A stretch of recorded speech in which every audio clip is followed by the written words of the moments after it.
Muita gente se queixa de que periodicamente o lar vira um pandemônio.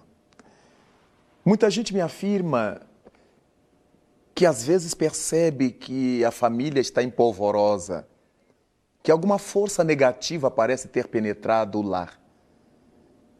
Imaginam que houve trabalhos de magia, alguém fez algum trabalho forte. Todo esse contexto popular em que nós queremos atribuir aos outros questões que estão sob nossa responsabilidade.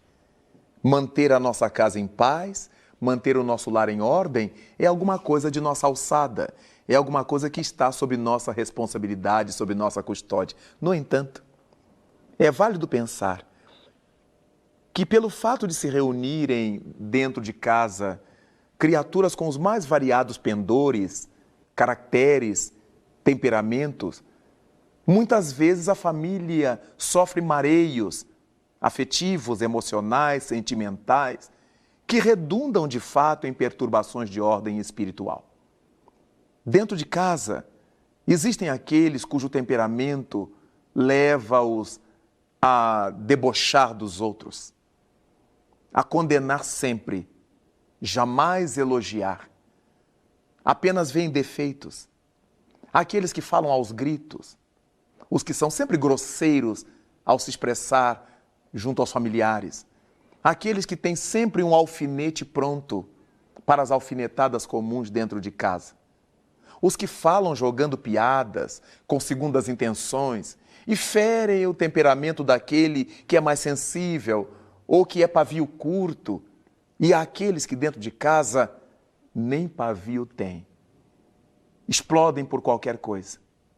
Natural é pensar, nessas ocasiões, que nós estaremos dando margem a infiltrações espirituais inferiores. Como disse-nos o apóstolo Paulo, nós estamos o tempo todo sendo observados por uma nuvem de testemunhas. Mas se temos testemunhas apostando em nosso crescimento, em nossa virtude, em nossa felicidade, não podemos descrer que haja outras testemunhas investindo em nossa queda. São aqueles inimigos do nosso pretérito, de nossas vidas passadas, de nossa existência presente. Eles estão sempre à espreita de nossa fragilidade, de um gesto em falso, de uma vivência incorreta, para que possam nos provocar malestares, aturdimentos, desarmonias, com o prazer patológico de nos ver sofrer. Acontece que essas circunstâncias são quase sempre criadas por nós. Na liberdade que temos de fazer e de deixar de fazer, nós somos aqueles que não refreamos a língua, imaginando que todos aqueles que vivem dentro de casa conosco na família têm obrigação de aturar, de suportar nosso temperamento, nosso mau humor, nosso caráter intempestivo, nosso pavio curto. E ao pensarmos dessa forma, estamos desrespeitando, ainda que dentro de casa, os outros que, embora nos gostem, nos estimem, são pessoas diferentes de nós. Será sempre importante que nos coloquemos no lugar dessas pessoas. Essa empatia se faz indispensável. Se eu estivesse no lugar dessa criatura, de minha mulher, de meu marido, de meu filho, de meu irmão, de minha tia ou avó, como é que eu gostaria de ser tratado dentro de casa? Que tipo de coisas eu gostaria de ouvir? Que tipos de outras coisas eu não gostaria de ouvir? Desse modo, a vivência dentro do lar seria marcada pelo respeito recíproco, em que cada qual, desempenhando o seu papel, estivesse atento a não ferir o outro, a não desabonar o outro. Nada obstante, tivéssemos todo o espaço para dizer as coisas que estão certas, aquilo que está equivocado, o que precisa ser corrigido na pauta de nossa vida cotidiana dentro de casa. Como estamos cercados, vale repetir Paulo, por uma nuvem de testemunhas, quando nos despautamos dentro do lar, qual é o tipo de testemunhas que nós convidamos para participar conosco da vida íntima da casa. As entidades perturbadoras, espíritos desajustados ou enfermiços, aqueles que, de caso pensado, desejam provocar em nossas vidas desestruturações, e aqueles que estão enfermados, hebetados, aturdidos e que nem têm ideia de que, se aproximando de nós, nos estarão prejudicando. Estão inconscientes da realidade em que estão vivendo, mas nem por isso eles deixam de ser atraídos por nós quando realizamos as coisas indevidas. Por isso, pode haver sim influências espirituais bastante nefastas dentro de nossa casa, ou influências leves, em função do estilo de vida que adotemos viver em família, em razão de tudo aquilo que decidimos fazer junto aos nossos familiares. Se a nossa proposta for de viver o respeito, o amor, a harmonia, certamente atrairemos nobres espíritos para bafejar nosso lar. Mas se fizermos diferente, certamente as nossas companhias não serão nada agradáveis.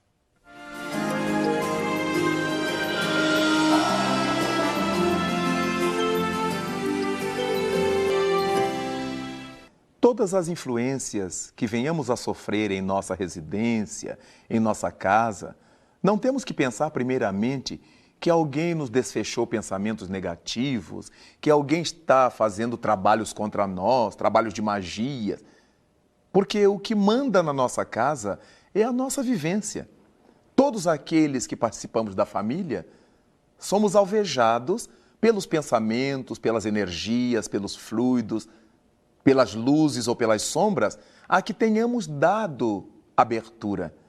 Se nós estivermos vivendo com Deus, na honestidade, na dignidade, no respeito recíproco, qual é o mal que nos vai atingir? Qual é a sombra que nos vai visitar? Mas quando nós estivermos nessa hibridização, como diz o ditado popular, acendendo uma vela para Deus e outra para o demônio, obviamente não somos fiéis a ideia nenhuma. Nós estaremos sempre no campo do quem dar mais. E por causa disso, ficamos vulneráveis a acompanhamentos nocivos. É muito importante que prestemos atenção num ditado popular muito antigo que assevera: dize-me com quem andas e te direi quem és. Naturalmente, quando estamos lidando com as questões espirituais, a proposta é diferente. Os espíritos nos dizem: dize-me quem és e te direi com quem andas. É a partir da nossa forma de ser, é a partir do nosso modo de viver, do pensamento que cultivamos, das ações que praticamos, que elegemos os nossos acompanhamentos espirituais. Poderemos estar muito bem acompanhados em termos psíquicos, mas poderemos estar muito mal resguardados. Daí vale a pena a família ter esse cuidado na sua convivência. Ninguém vai imaginar que dentro de casa não teremos altercações, alguma indisposição, alguém que fale de uma forma mais ríspida, mais áspera com o outro, e outro se debulhe a chorar. Isso tudo faz parte da normalidade da vida doméstica cotidiana. Mas o que não deve acontecer é que essa postura de agressividade, essa postura ferinte, pessimista, negativa, se tornem uma constante na relação familiar. Quando isso se tornar uma constante, não podemos ter dúvida de que estaremos mal assistidos. Criaturas espirituais de má índole, ou ignorantes, ou inconscientes, estarão procurando fazer ninho na nossa consciência. Nos sentiremos lesados, traídos, amargurados, desprezados em casa, nos sentiremos a sós, nos veremos pessoas solitárias, e tudo isto agasalhado por nós nessa baixa autoestima vai fazendo com que entidades desencarnadas de má índole, infelizes em si mesmas, se apropriem desse caldo de cultura que nós lhes oferecemos para fazer toda sorte de estrepolias, para provocar toda sorte de males de infestações negativas no seio da nossa família. Será de bom alvitre instalar em nossa casa, pelo menos uma vez por semana, o hábito de orar, o Evangelho no lar, como chamamos, ou Jesus no lar, como quisermos. 5 minutos, ou 10 minutos, 15 minutos, para lermos uma página do bem, uma página do Evangelho, uma página bíblica, ou de um livro nobre que tenhamos na mão. Ler, comentar, verificar onde é que aquelas lições servem à nossa vida doméstica, à vida da família e à nossa vida individual. Depois, fazer a nossa oração agradecendo a Deus pela nossa família, pela nossa convivência, pela nossa harmonização e pedir a esse sempiterno, a esse Pai de amor e de bondade, a força de que necessitamos como membros de um clã, de um grupo doméstico, de uma família, para resistirmos a todas as tentações que nos vão encontrar pelos caminhos. Basta que saiamos às ruas para que tenhamos todo tipo de dificuldades e de facilidades. No trânsito, no comércio, na travessia da rua, nas relações sociais, todos esses movimentos que realizamos no dia a dia nosso nos darão ensejo de fazer o melhor, de nos ajustarmos a boas companhias, a más companhias, e trabalhando dessa forma, nós vamos afugentando as influências negativas. Ou melhor, vamos nos afastando das influências nefastas. Ou melhor ainda, vamos nos vacinando contra essas ondas negativas que periodicamente invadem nosso lar e desestruturam nossa família.